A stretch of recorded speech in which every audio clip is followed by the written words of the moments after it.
This is the anthem. Here's what you came for. This is the moment magic was made for. Come on, let's light up the sky now. You'll feel the magic happening right now. Hello there. Welcome back to Fan Fatales. Take a ride with us on the Hogwarts Express. Walk down Main Street with our best super pals. And defy gravity as we talk about all things fandom.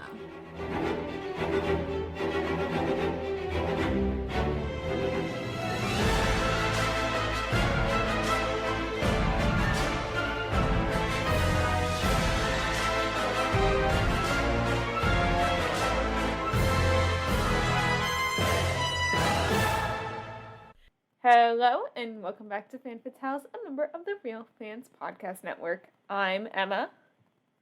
And I'm Gaby.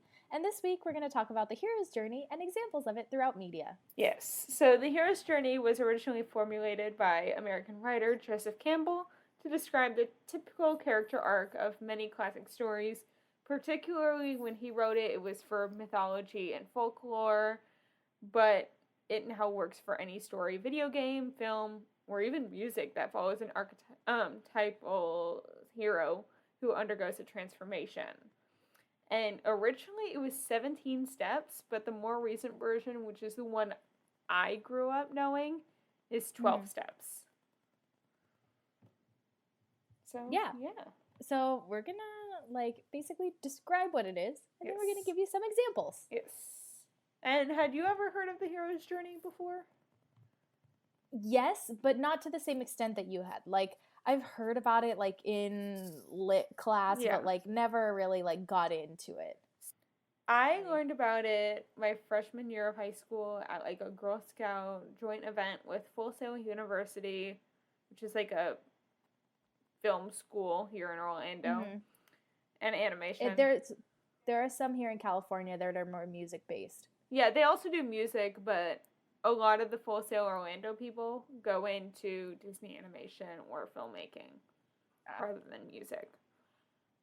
So Full Sail University, Universal Orlando, and Girl Scouts all teamed up for this event, and it was a STEM-related event, and one of the things they talked about was the hero's journey and how they incorporated it into some of the Universal rides.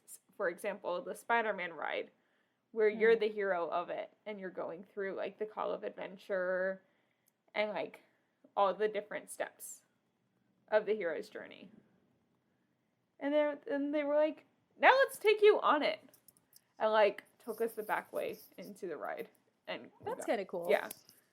So, we're going to get into the description of what it is. So, step 1 is the ordinary world, and this is your hero in their ordinary world. It's them in their environment, doing things that are normal for them and experiencing the same struggles and challenges as everyone else. In the ordinary world, the hero feels stuck and confused, so he or she goes on a quest to find a way out of this predicament. Think of any Disney I Want song. Quasimodo, Hercules, Go the Distance, Ariel, for example. Which that movie is so good, go see it. I just can't get behind the animation, Emma. The way they animated Flounder is awful. It's so good, though. Okay. But yeah, anyway. The ordinary world, usually it's going to be, the character, it's the beginning up until, their I Want song. Let's just call it that part of any Disney movie. Yeah. Then stage 2 is Call of Adventure, which is the hero getting their first taste of adventure when the call comes. This could be in the form of an encounter with a stranger or someone they know who encourages them to take a leap of faith. This encounter is typically an accident, a series of coincidences that put the hero in the right place at the right time. I do not know what I'm going to use because the 2 really good examples we're going to talk about later. I mean, going back to the Quasimodo example. Esmeralda going into the church. Yeah. And he's for the first time and what's his face is all call sanctuary. Yeah. You know who I'm talking Yeah. about. Blonde guy. Phoebus. Yeah. It's So. And this doesn't necessarily need to have a stranger or someone that encourages them to take a leap of faith. It could just be their curiosity. Like Ariel with the fireworks, seeing Eric for the first time. Mm-hmm. Then we get to stage 3, which is the refusal of the call, which is some people will refuse to leave their safe surroundings and live by their own rules. The hero has to overcome the negative influences in order to hear the call again. They also have to deal with any personal doubts that arise from thinking too much about the potential dangers involved in the quest. It is common for the hero to deny their own abilities in this stage and to lack confidence in themselves. So this would be like after Quasimodo sings Out There and like Frollo comes in. Yes. And he's all, no, Quasimodo, you must stay inside. Yes. And he sees all the little all the little carvings, and he's like, why? Why do you want to go outside, Yes. Quasimodo? Okay. I love how we're using Hunchback as our example. Because it's such a good example. That and A New Hope. Yes. Well, we'll get into that I later. know. This is what we're not going to talk about. I know. So we're giving examples as we go. Yeah. Stage 4 is meeting the mentor. After hearing the call, the hero begins a relationship with a mentor who helps them learn about themselves and the world.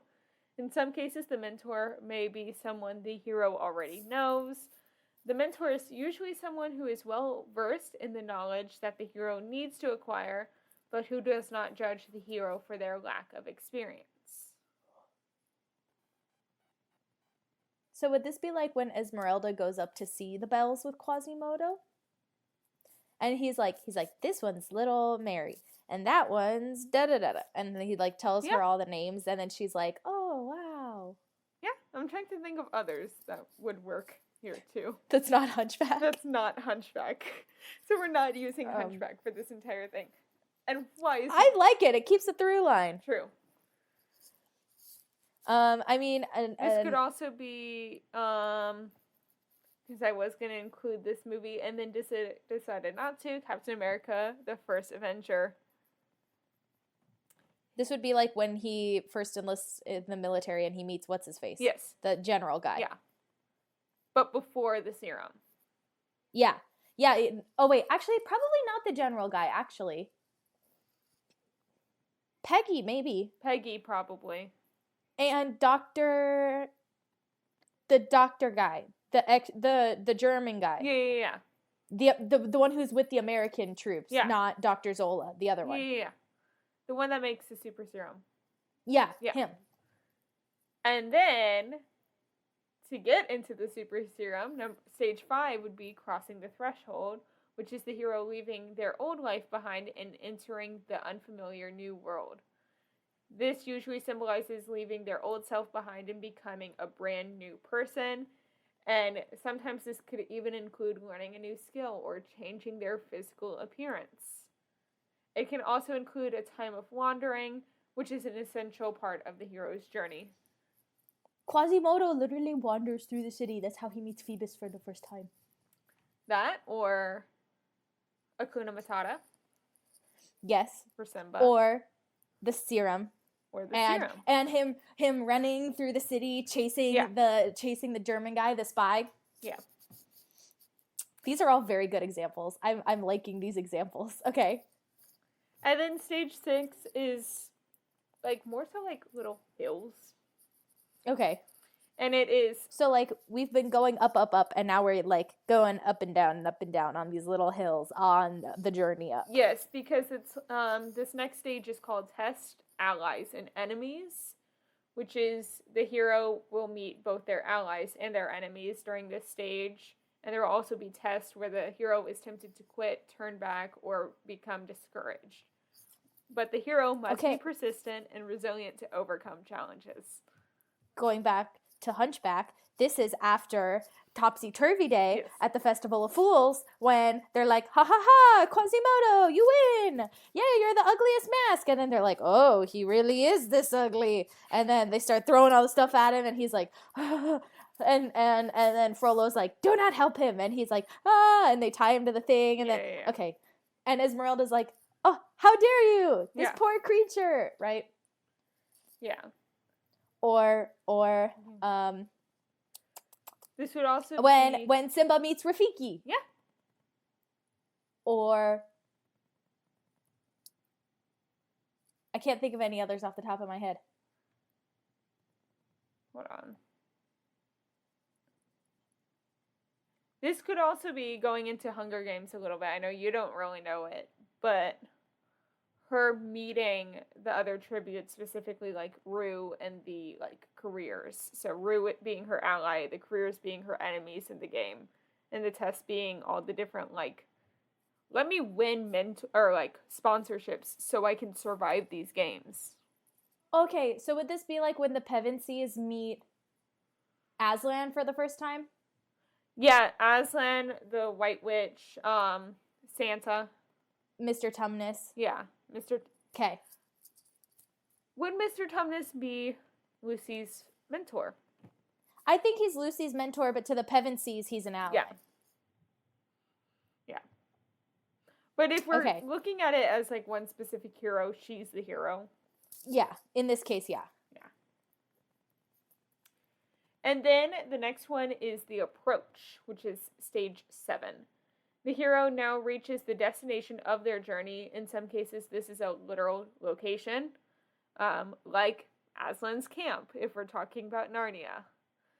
It could also be metaphorical, such as the hero having an internal conflict or having to make a difficult decision.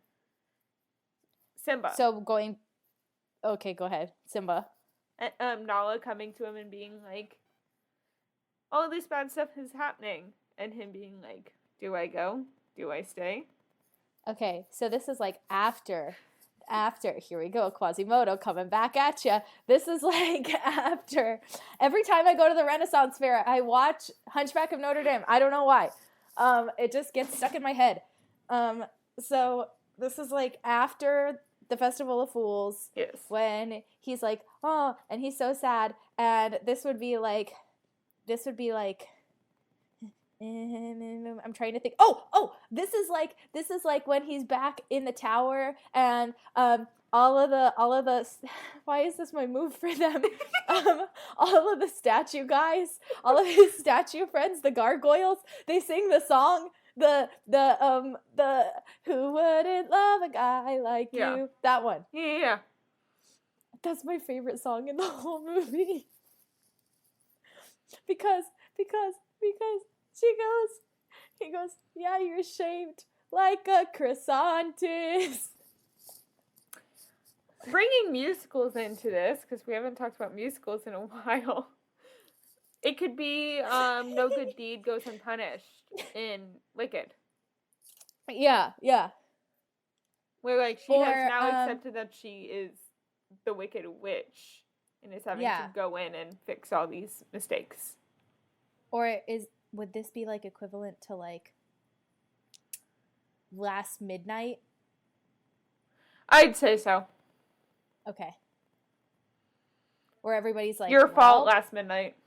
yeah. And Into the Woods. Yeah. Can't wait to see that show. Yeah. I'm singing Moments in the Woods at a cabaret thing on Thursday. Tomorrow, right? Yeah, that's so much. It's already Thursday? No. It's only Tuesday. It's Wednesday. I know. Okay, so got it. The next stage, which is stage 8, is the ordeal. The hero has made it to the final challenge of their journey and now must face all odds and defeat their greatest adversary. Consider this the climax of the story. This could be in the form of a physical battle, moral dilemma, or even an emotional challenge. The hero will look to their allies or mentor for further support and guidance in this ordeal. whatever happens in the stage could change the rest of the story, either for good or bad. So when Quasimodo and Phoebus go to the Court of Miracles. Yes. Okay. Or when the Pevensies start the war at, right, they start the battle with the White Witch's army. I'm not thinking of this as Peter's thing, where Peter's approach would be his fight with the wolf. Peter Pevensey.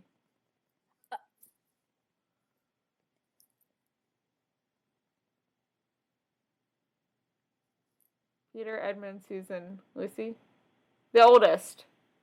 Oh, I was like, huh? The oldest, Pevensey, when he fights the wolf to save his sisters. Okay. But before okay. Edmund comes back.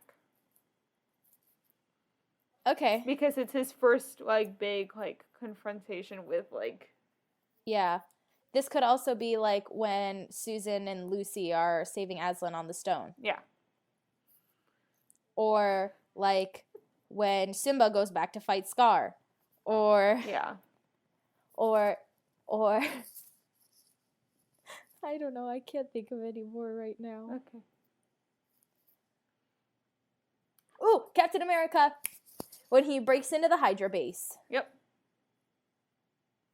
The next stage is the reward, which is when the hero has defeated the most powerful and dangerous of adversaries, they will receive their reward, which could be an object, a new relationship, or even a new piece of knowledge.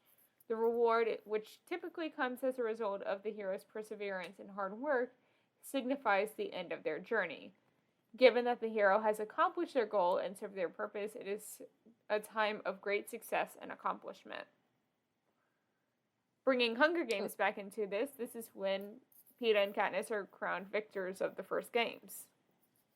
And when Captain America gets finally recognized by the U.S. Army as more than just a dancing monkey. Yep. And when Quasimodo and Phoebus bring Esmeralda back to the tower. And make it out of the Court of Miracles out alive. This, never mind. I'm not going to say what I was going to say. And in The Rescuers, when Bianca and Bernard help Penny get out of the swamp. Yeah. This one's very easy to acknowledge. It's their big reward. Yeah. Yeah. And then stage 10 is the road back, which is the journey is now complete and the hero is now heading back home. As the hero considers their journey and reflects on the lessons that they've learned along the way, the road back is sometimes marked by a sense of nostalgia or even regret. As they must find their way back to the normal world and reintegrate into their former life, the hero may encounter additional difficulties or tests along the way, and it is common for the hero to run into previous adversaries or challenges they believed they had overcome. Okay.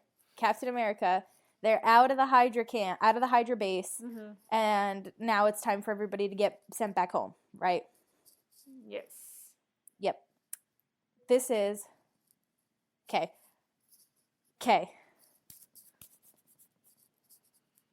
Anything else you want to...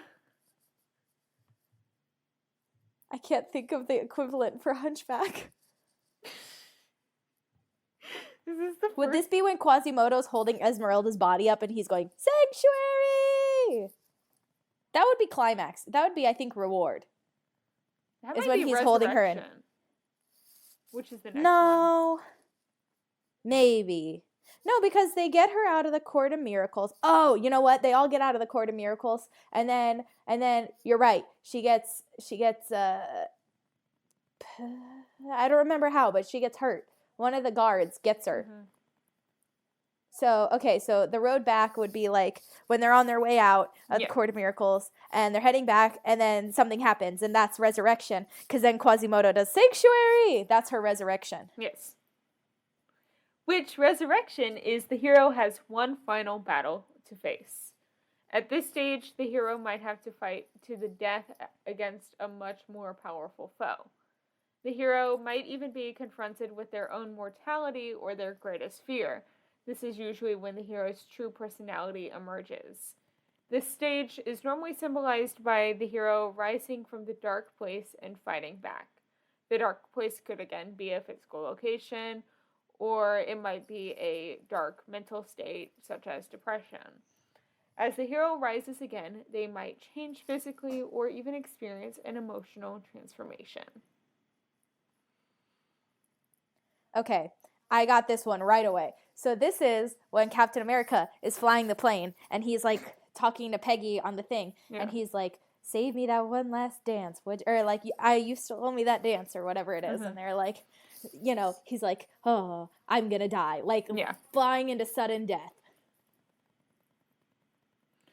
It could also be Hercules, going back to that one that we were using in the beginning. Yeah. Him literally rising from the underworld after almost dying. Yeah, to go get Meg. Yeah. Or, like I mentioned before, when Quasimodo is holding up Esmeralda shouting Sanctuary at the top of the Notre Dame Cathedral, Yep. and I'm sitting there sobbing because it's like the most moving moment in this entire movie, because he's just like, Yeah. oh, it hurts me. Yeah. This is the part that usually makes me cry. Yeah. Trying to think if I could find any others.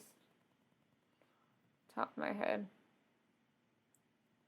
I mean, maybe, okay, actually I take it back. I think this one is when Lucy and Susan resurrect Aslan. Probably. Yeah, because yeah. Yeah. Yeah. Or like going to a totally different movie. This is when like Buddy the Elf is running around in Central Park trying to help Santa. Yeah. This is like towards the end of it when like, you know what I'm talking, when like Yeah. everybody's singing and then like, yeah, you know what I'm talking about. This is Dorothy throwing the bucket of water on the Wicked Witch. Yes. Anything else we can think of before I move on to our last stage? The finale of Into the Woods, Children Will Listen, the last one. Yeah. This, the baker's wife, the calm the child, just calm the child, you know? Yeah. If the baker is the main character here. We're gonna do. No, I'm not gonna do that one yet. I have more of them on my. Ooh, 12 heroes journey examples in Disney movies. Let's see if they even used Hunchback in this one. Watch. They used Hercules.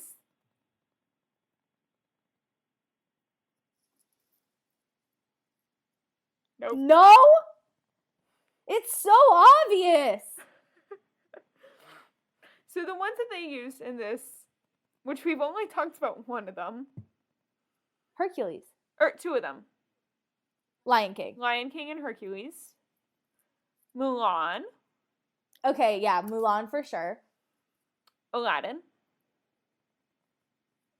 Yeah. Genie would be the mentor, Mm-hmm. Toy Story, I tried putting Toy Story together for this one, and I was like, Moana. Moana, yes. So this would be her confronting Tafiti, or Mm-hmm. Taka, not Tafiti, Yeah. Taka. Finding This Nemo. would be the I have crossed the horizon Yeah. to find you. That song. Yeah. Finding Nemo. Yes, for sure. Up. Yeah. Pocahontas. Uh-huh. Yeah, this would be like when she's like when he gets shot by Radcliffe and now he's like Having to go back home. like about to go. Yeah. Yeah. Coco. Okay. Brave.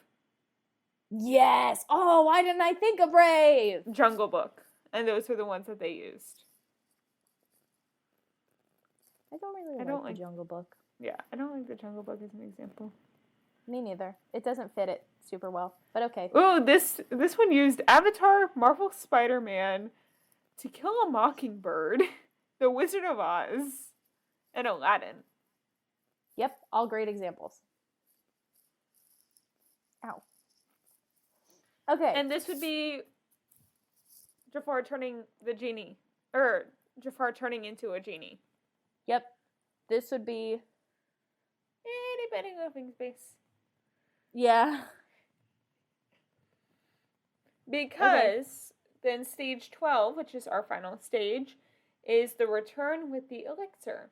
At the end of the story, the hero returns to the ordinary world and shares the knowledge gained in their journey with their fellow man. This can be done by imparting some sort of wisdom, an object of great value, or by bringing about a social revolution. In all cases, the hero returns changed and often wiser. Okay. I got this one. Quasimodo, Esmeralda, Phoebus, standing on the balcony of Notre Dame, looking out at the city, and everybody's, like, cheering because Esmeralda's still alive. Yes. And then all of the, like, gypsies are free to roam about the city now. The Pevensies returning back to London. Yes. Simba and Nala and all of them saving Pride Rock and it going from rainy to green. Yeah. What else? Katniss returning? Katniss returning to District 12. That would work.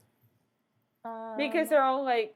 Because then everyone starts questioning the games and their logic in society, which brings about social revolution in the other two books. Yeah. Ooh, here's a one we talked about at the beginning.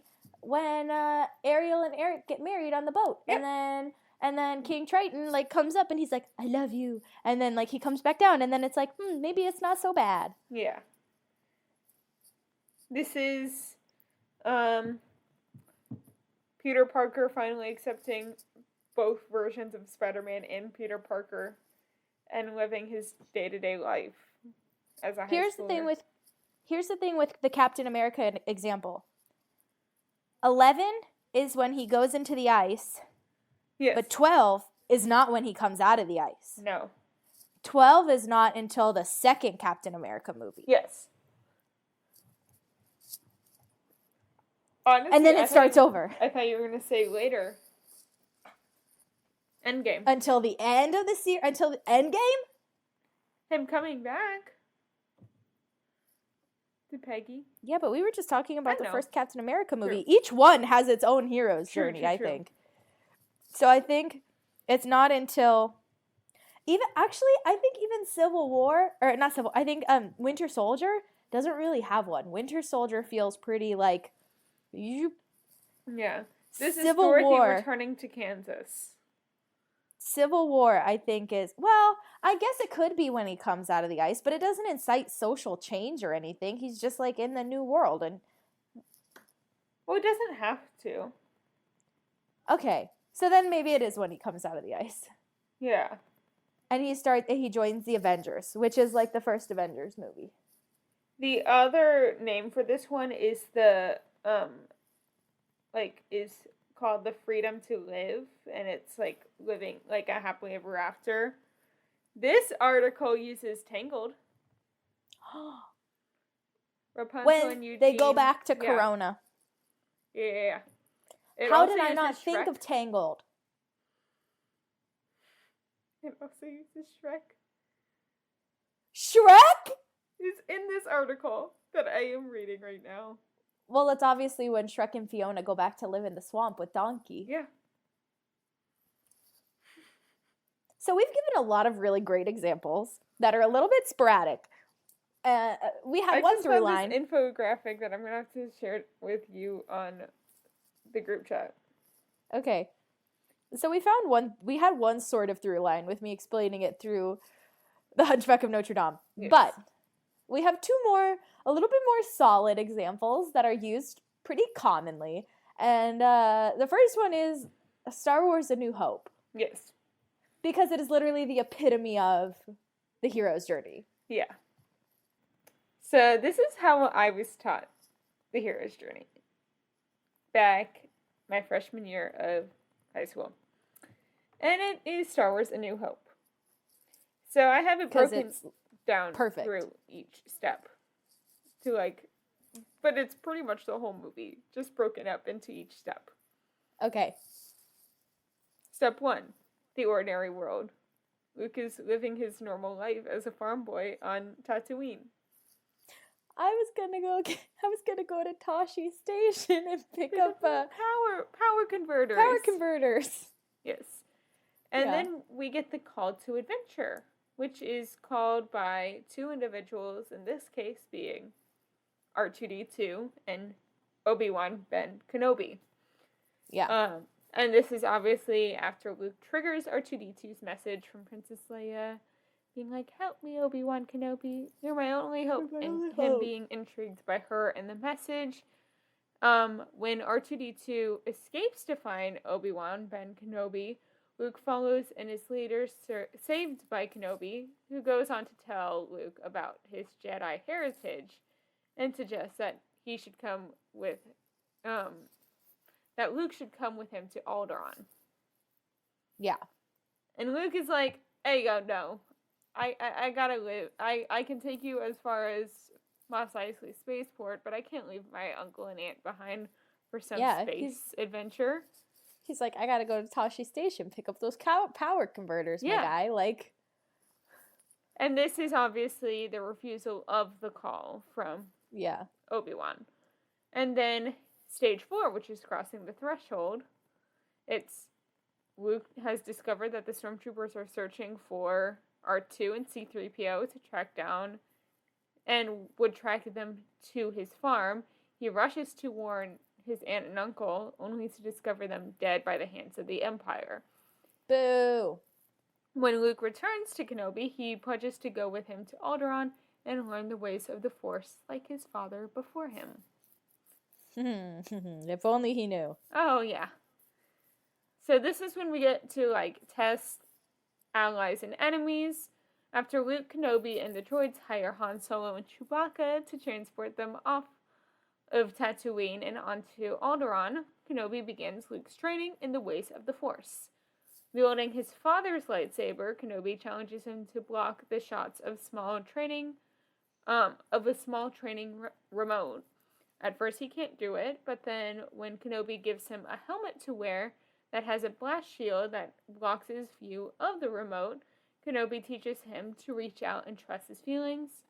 And this is when Luke blocks the 3 shots from the remote blind. Yep. I think that scene is hilarious because the thing keeps shooting at him and he's like, "Hey!" I think it's very funny. The approach. The plan to defeat the Galactic Empire is to bring the Death Star plans to Alderaan so that Princess Leia's father, Bail Organa, can take them to the rebellion. However, when they arrive in the system, the planet is destroyed. They come across... I was just going to say, yep, because that's when Darth Vader was all, and... Yep. They come across the Death Star and are pulled in by a tractor beam now trapped within the metaphorical belly of the beast, the Galactic Empire. Bum, bum, bum. The ordeal. As Kenobi goes off to deactivate the tractor beam so they can escape, Luke, Han, and Chewbacca discover that Princess Leia is being held on the Death Star with them. They rescue her and escape to the Millennium Falcon, hoping that Kenobi has successfully deactivated the tractor beam. Kenobi later sacrifices himself as Luke watches Darth Vader strike him down, and Luke must now avenge his fallen mentor and carry on his teachings. The reward is Luke has saved the princess and retrieved the Death Star plans. They now have the knowledge to destroy the Galactic Empire's greatest weapon once and for all. Mm-hmm. The road back, this is when they're heading back to the Hidden Rebellion base with the Death Star plans. And they are suddenly pursued by incoming TIE fighters, forcing Han and Luke to take action to defend the ship and escape with their lives and the plans.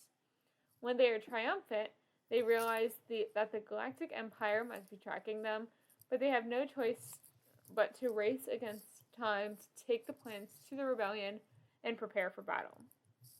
Yes. The resurrection. The rebels, along with Luke as an X-Wing pilot, prepare to take on the Death Star. The Rebellion and the Galactic Empire wage war in an epic space battle. Luke is the only X-Wing pilot that was able to get within the trenches of the Death Star, but Darth Vader and his wingmen are in hot pursuit. Just as Darth Vader is about to destroy Luke, Han returns and clears the way for Luke. Luke uses the Force to guide his aiming as he fires the sole weak point of the deadly Death Star, destroying it for good. And then, our return. Luke and Han return to their rebellion base, triumphant as they receive medals for their heroic journey. There is peace throughout the galaxy, at least for now. There's 2 other movies in this thing. Website that I got this from. Yeah. It's not really peace. It's just like the beginning of the war. Yeah. This is the first battle of many. Yeah. You know, like... So... I agree. But yeah, that's the basic one. Besides, like, using actual, like, myths. Like, the Odyssey works really well with it because that was Joseph Campbell's intention. Yeah. Was to use it for myths and not movies. But it still fits. Oh, it still does. So, I want to do the next one because you talked a lot and you don't have... Okay. Yeah. So, the next one is Harry Potter and the Sorcerer's Stone. But it's based off the book. Like, yes, most of this is in the movie, but there are some pieces in the book that just you need. Yeah. So, first, The Ordinary Adventure. And yes, the first chapter of the book could not have been more aptly named. It's literally like... The Boy Who Lived. I think. It's like talking about the Dursleys and Harry Potter and their life. Yeah. So the introduction of the Dursleys enforces that they're very normal. And they say it many times, like very ordinary, very plain, you know. Yes. However, the first chapter also introduces the special or magical world, right? With Professor McGonagall, Dumbledore, and Hagrid dropping off baby Harry. So, after that, pretty quickly, the second chapter comes back to just ordinary life of the Dursleys with Harry. Harry's special, and that much is clear to Petunia and Vernon. However, they've, like, shrugged him off because he's weird. He's his mother's child, and she was a witch, and so they know he's weird. And when weird things happen, it's his fault. Yes. Because he's odd. He's, you know. Yeah.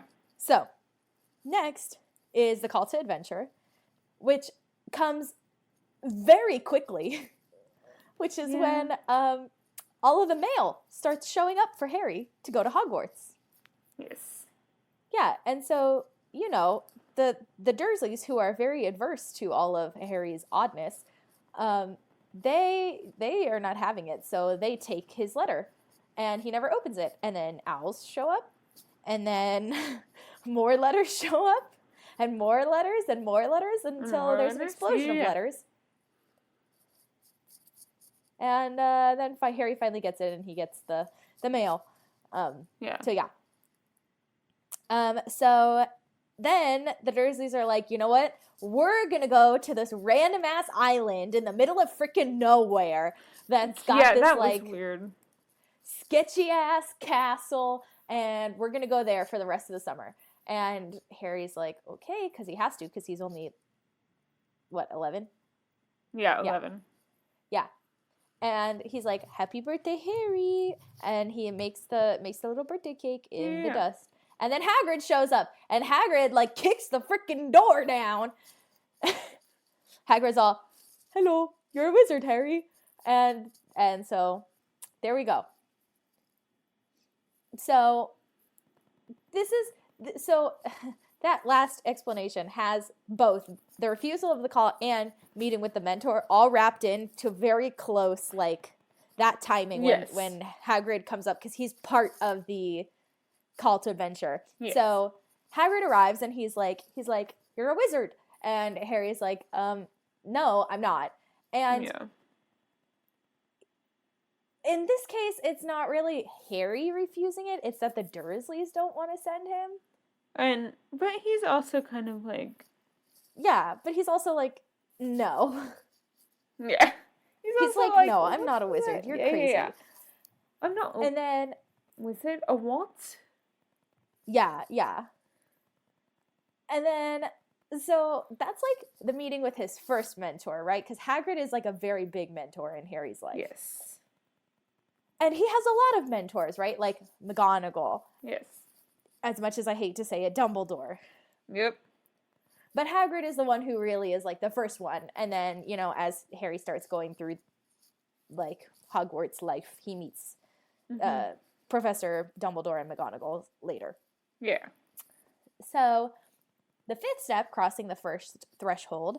In this stage, the threshold is presented pretty clearly. Hagrid brings Harry to Diagon Alley through the magical wall and the leaky cauldron. And that is literally a threshold. Mm-hmm. Into the magical world. And it shows very contrasting differences from like regular life to Wizarding World. Also, another threshold is platform 9 3/4. Yes. It's not mentioned on here, but it is. So, like, in the ordinary world, right, the juxtaposition, Harry is just like a kid. He is just a normal kid with nothing special. But in the magical world, Harry's just his name is like, oh my gosh, it's Harry Potter, the boy who lived, you know? He's very famous, and, you know, everybody's like, oh my gosh, it's Harry Potter, oh my gosh, right? When he first gets there. Yeah. And he's like, what the heck? I don't even know. So next is number 6, test allies and enemies.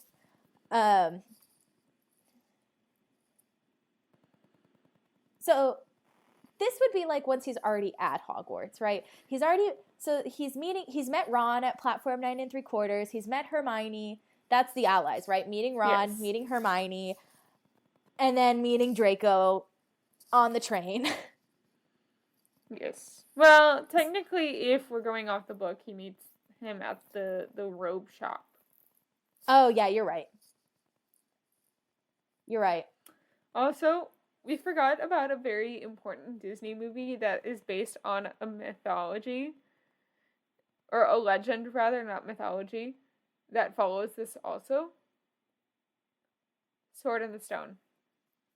Oh my gosh. I And thought on that, about it. Robin Hood. Although, here's the thing with Robin Hood. It's more like 3 little vignettes than it is True. like...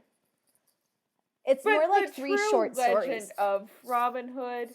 Yeah. Yes, not Disney's the Disney Robin movie. Hood. Yeah. So, anyway, back to Harry Potter. This is like when he's in class and Snape is like, what is Monkshood, Wolfsbane, and blah, blah, blah, right? That's that whole scene. Like, when they're in Charms class and doing the Wingardium Leviosa, him learning how to fly, like all that kind of stuff. Sorry, I was fixing problems in our notes from this You're website. fine. I bought this, or I got this from, not bought. You're fine. So, anyway, that's kind of the idea. And then he also meets Voldemort when he goes out into the Forbidden Forest for the first time. Yeah. And he sees him like nom nom nom on the what's it called? Unicorn? Yes, thank you. The unicorn blood. Yeah, I was like, I got so distracted by my nom nom nom. I forgot what it was called.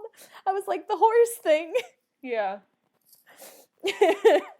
So, but as we know, Voldemort is alive, and he's the like main antagonist. But like for the purposes of Sorcerer's Stone, it's really just like being a kid. Like Draco is like his biggest antagonist in this book. And Quirrell. And Quirrell, yeah. Yeah, I guess you're right. But like, here's the thing. Quirrell is like an antagonist that you don't know is an antagonist until the very end. Like Draco is like the one that's like annoying about it. True. So chapter 7, number 7 is the approach, and this is in chapter 16 when Harry uses all of his allies from the previous stage. Right, he uses Ron and Hermione to get through the levels to get to the Sorcerer's Stone. Yeah. And you know, they even have a challenge with Neville, and he's like, "No, don't do it." And then Hermione's all, "Shh," and handles it. So anyway, it's you know, very, very cleverly designed traps that go into this dungeon. They literally are going down into a dark place. The first one is the plant, the Devil's Snare. Yeah. The second one is the keys. Or no, the second one is... I yes, don't the remember keys. the order of it. Yeah. Because first is Hermione with the Devil's Snare. Then is Harry with the keys and his broom. Yes. And then it's Ron with the wizard chest. And that's where we get the, he's going to sacrifice himself. Like... And then it's the potion. If we're going off the book. Potion? There's like a potion.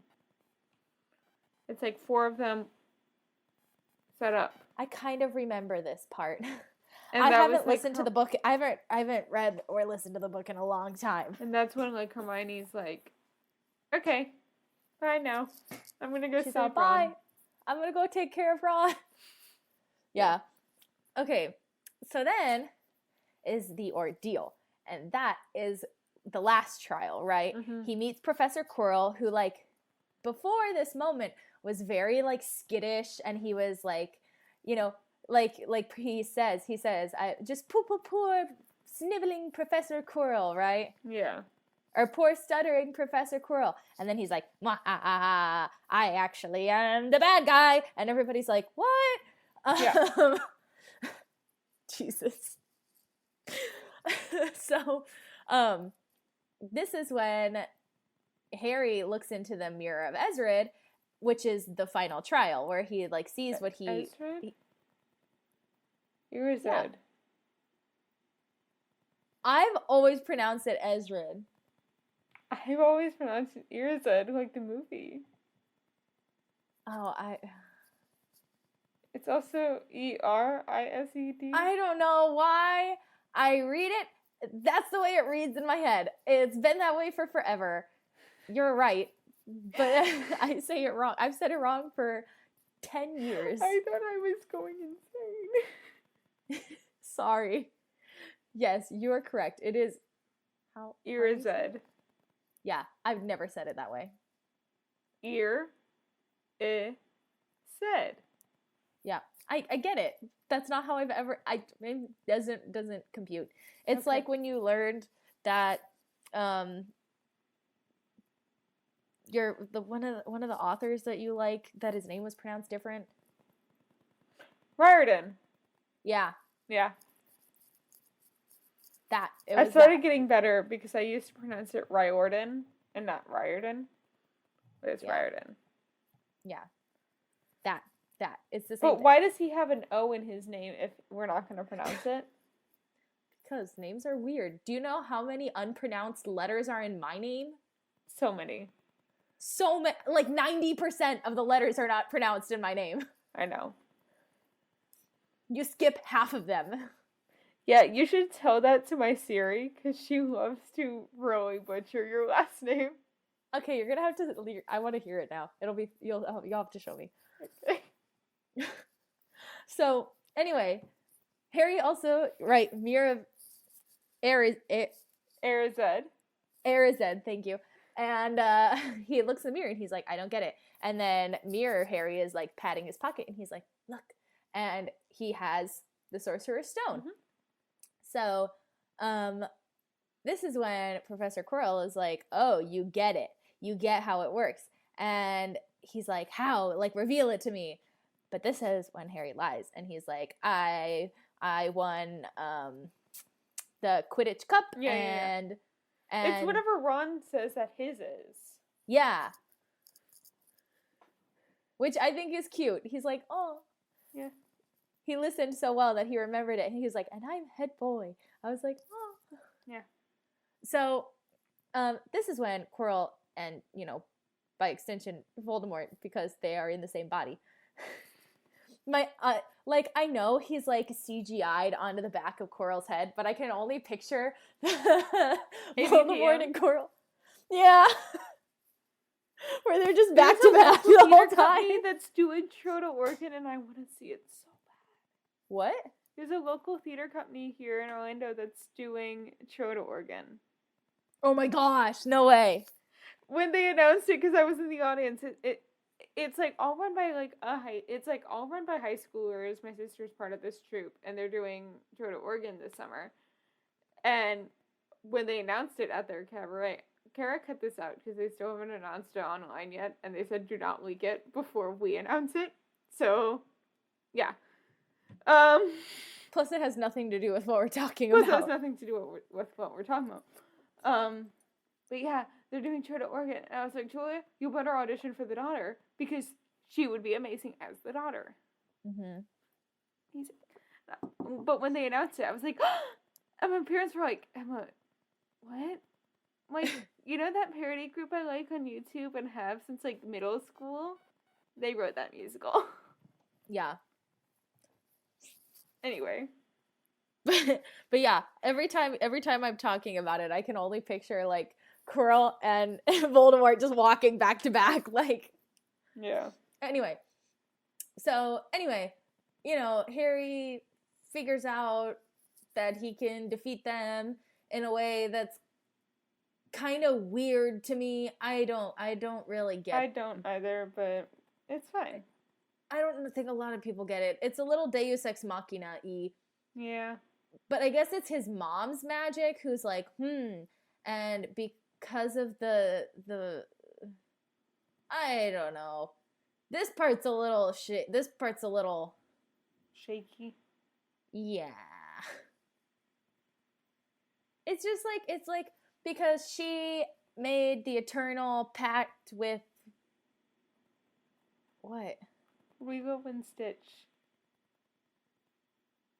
What about it? Hero's Journey.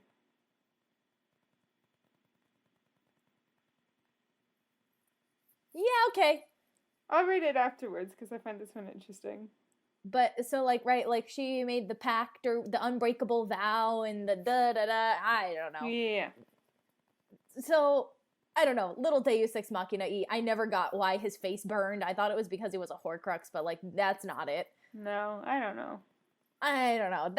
This one's always been a little like, okay. So, anyway, watch. The comments are going to pop off. They're going to start tweeting at me, Gaby, you know nothing about Harry Potter. So, next is the reward. So, you know, this is when... the Philosopher's Stone. Yeah. And then, like, when he gains consciousness after the fight, it's when Dumbledore reveals that, like, that those who are, like, searching for the stone but not, like, intending to use it, that's the only time you can get it, right? Like, Dumbledore is like, so, good job, Harry. You passed my test. And so, yeah. The road back is completely skipped. Yeah, That's it doesn't have to be in... Like, this is not like a set you have to follow each stage. Yeah. Lilo and Stitch has one of those, too. Yeah, like, this one, it's completely skipped because Harry just, like, wakes up in the hospital wing and he's like, oh, what happened? But this would be them getting out of the Chamber of Secrets. Yeah. Leaving the Chamber of Secrets after, yeah. On Fox. Yeah. I guess with the diary and Jenny as the reward. I guess. So, and this is when Harry gets a symbolic resurrection. He didn't die, but like, he kind of did. Yeah. It's like, well, he kind of died, and everybody's like, well, you've been out for like 2 weeks. Yeah. And he's like, oh, okay. And then the return is when they win the House Cup, and Harry gets the photo album with his parents. And then Dumbledore explains the Deus Ex Machina away-ish. That it's like his mother's protection magic Yeah. and yeah. And then Dumbledore is like, but you are destined for far greater. You are here to save the wizarding world. And Harry's Yeah. like, but I'm a child. Ready for So, Lilo yeah. and Stitch? Sure. Ordinary World. Lilo's Ordinary World is in Hawaii.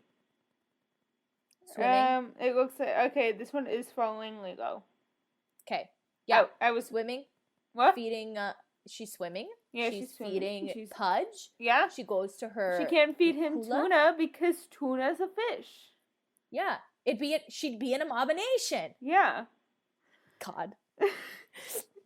So yeah, and then she goes to hula class and she's late, and then she runs away. Well, she doesn't run away. She just leaves. Call to Adventure is her running away. But she doesn't run away. She just leaves. Yeah, sent away. And Stitch crashing on Earth. Yes. There is no refusal of call in this one. You know how I was... I disagree. You do? Yes. Not by her, but by Nani. True. When she goes to get Stitch and she's like, I like this one. He talks. And everybody's like, that's not a dog. We thought it was a koala on the side of the road. You know, Yeah. like, and Nani's like, pick out a different dog. And she's like, no, I want this one. Meeting the mentor. It's when Lilo adopts Stitch because they're each other's mentors. That's adorable. Okay. Crossing the first threshold. It occurs when Stitch crashes on Earth. Test is Stitch learning to become a model citizen. Yes. And obviously, allies, we get Pleakley and Jumbo. Jumba, yeah. And the social worker. Yeah, Mr. Bubbles. Yeah, But he's the enemy in this one. true. He's not an ally until the end. He's the enemy in this True. one. Oh, yeah. Your knuckles say Cobra Bubbles. The approach, it's when Stitch causes problems. This is after their The fun beach. day on the beach. Yep. And this is when Cobra... The lifeguard wait, tower no. gets knocked over. People flee from the Yes. beach. And this is before David shows up with the surfboards, and he's like, "Well, I know nothing can cure a sour face like a good Yeah. board and some choice waves." And then they're like, "Okay." And then they sing the Hawaiian roller coaster ride song, and then they're all riding on the surfboards, and they're having a good time. And then Stitch gets pulled into the ocean. The I've ordeal seen this movie occurs too when many Stitch times. learns he has no family and is alone. And when Cobra takes Lilo, who then runs away. Lilo Yes. also takes Stitch to go away after discovering he's an alien. Both characters are then captured. Yeah, that's when she's all, "Go on, get out of here." When she finds out, because he shows her that he's an alien. Yeah. The reward, So 90% of this movie is like Yeah. the all of the steps happen within the last like 20 minutes. Yeah. Okay. The reward for Stitch is that he wants to be a family and he must rescue Lilo. This is after, obviously, like, she's been kidnapped by evil whale shark guy. Gantu. Sure. I love how He's another villain. Yeah. The road back occurs when Stitch rescues Lilo from the spaceship. And also, oh yeah. No. Yeah, okay. Okay. The resurrection is when Stitch and Lilo get to become a family. And then the return to the elixir is like everyone coming together, living in the house. constructing Disagree the a little house. bit. I disagree And a that little bit. montage at the end. So the road back, yes, after they've been rescued. Resurrection, I think, is when what's her face? The galactic leader lady. Oh, I know who you're talking about. I don't know her name. The galactic leader lady, whose name is escaping me at the moment. When she's like, "Come on, you must go now, experiment 626." And he turns to her and he's all, "Stitch." And she's all, "What?" And he's all, "My name's Stitch." And she's all, "Oh, okay, Stitch then. Come on, let's go." And then he goes, "Does Stitch have to go back?" And she's like, "Well, yes." And then she's like, "Oh, well, okay, I guess he does the whole Ohana means family. Family means nobody gets left behind or forgotten. And then she's all, okay, well, I guess Stitch can live out the rest of his days in exile here on Earth. And that's the return. So her name is Grand Councilwoman. Okay, I was close. Has no name. The lead council lady is close enough. Yep. So that's what I think it is when she's like, okay, he can live here in exile. That's like the resurrection. And then also when she's like, I know you, and he's all, Roswell, the Cobra Bubbles. Yeah. And he's all, oh yeah, we saved the planet from an alien invasion by convincing them that mosquitoes were an endangered species. Yeah. Anyway, then the elixir is when they rebuild the house, and then we get that, and it's that montage. Amazing Winona cover of Hunka Hunka Burnin' Love. And it's the montage. And it's great. Yeah. Yeah. And then they go to Graceland, and they live out they the make rest the of their cake days. that is the size of the oven. Which, I want to do that, man. I need you, and Kara will know what I'm talking about. There is a group on YouTube called Practical Folks, and they did Drunk Disney for the longest time, where they would choose a Disney movie and have a drinking game that was like, every time Mulan's grandmother would hit on Shang, or whatever it was for each movie. Oh my gosh. And I forget what the Lilo and Stitch one was, but they had a special guest star of Joey Richter from Star Kid, so Ron Weasley, and I loved their reactions to that montage. Because it was near the end of the show. So they're all wasted. Yeah. Another good one is any of the Lion King ones, because they did Lion King 1.5, and Lion King 2. Uh-huh. With Paint, who wrote that, If You Ever Wonder Why Disney... John Cozart. Yeah. So many good ones, but those are probably my top 4. That's great. That and the Mulan one, because that one just stuck out in my brain of awesome drinking game. Yeah. Hey. There's a lot of good ones out there. Yeah. Yeah, you should watch it. Yeah. So that's it. Yeah. That's the hero's journey. I think we have a very good grasp on the hero's journey. So now you go out and watch movies in your life, and you're going to be shocked at how many movies, it's all of them, follow this structure. Yep. Including our first bit of fandom news really works well with it, but I didn't feel like talking about it, which is Avatar The Last Airbender. Thank you so much. Avatar The Last Airbender really works as the hero's journey. We didn't really talk about it, but yeah. Anyway, their original voice cast will not be returning to voice their characters for the movie, which will be following Aang's team as young adults. What? Yeah, so it's like probably like 5-6 years after the series ends, and they're just like not coming back. They announced it at some convention recently. I don't have the exact date in July for this next one, Gabby. That's okay. So starting in July, Soaring Around the World, Alice in Wonderland, and the Disney Monorail will all be closed for refurbishment. Like Emma said, it's not been announced how long or when, but yeah, kind of stinks. Speaking of refurbishments, Rock and Roller Coaster has finally reopened at Disney's Hollywood Studios after a really long closure. And despite rumors suggesting otherwise, the attraction opened with no notable changes. Because there was like this whole drama with Aerosmith's contract. Yeah. I remember. We've talked about it a few times. Yeah. And they're just like back in the ride. I'm very confused on what's going on because their contract is up this year, I'm pretty sure. So I thought this was going to be... Retheme. Retheme. Yeah. hey, I mean, it'd be pretty easy to change it to Power Lines Rock and Roller Coaster. Especially because I've noticed something really recently at Disney. At Disney World in Hollywood Studios, they keep putting Max in his Powerline costume and Goofy in his Goofy movie costume out in Hollywood Studios, which I love because wasn't that like one of the only movies that was actually made at the Florida studio? One of them. They did some parts of Lilo and Stitch and Mulan, I think, too. Yeah.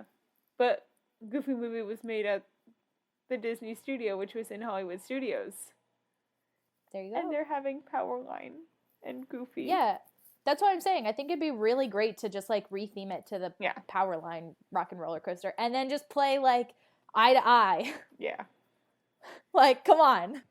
Andrew Lloyd Webber's Love Never Dies in concert will come to London's Theatre Royal Drury Lane this summer, starring Norm Lewis. Yes. Kelly Clarkson revealed that she is currently writing a Broadway musical. No further details have been announced. That's going to be good. Yeah. The upcoming Broadway production of Here Lies Love plans to perform without live pit musicians. Yeah. Weird. Production on the live-action remake of Yeah. I actually kind of like this cast and am excited for it, but they're following in Disney's footsteps, DreamWorks is. This is annoying. Stop turning things into live-action movies! Anyway, production on the live-action remake of How to Train Your Dragon is expected to begin this summer following the casting announcement of Mason Thames as Hiccup and Nico Parker as Astrid. Nico Parker was just Sarah in the Last of Us TV show. Oh. So not the lead, but one of the like girls that they come across. The film is set to be released in theaters on March 14th of 2025. I love How to Train Your Dragon. Wondrous Journey's Disneyland Parks Nighttime Spectacular will have its last performance of this year on August 31st before returning back in early 2024. Yeah, so just for the holiday season. Yeah, it's just for the holiday season, which starts in September. Yep. August if you're Disney World. No, that's too early. You don't need pumpkins in August. Yes. Always No. pumpkins. Not in August. August is still summer. Also, did you notice my shirt? Yes, I did. My It's very Harry cute. Cinderella shirt. I love it. Anyway, attend the Tale in 2025.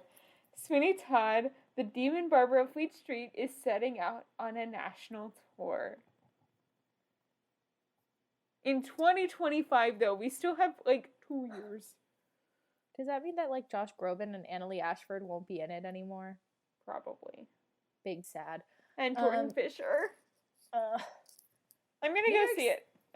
Because my friends now live in New York, so I'm gonna go visit them under the guise of I am seeing Sweeney Todd so I can see Jordan Fisher.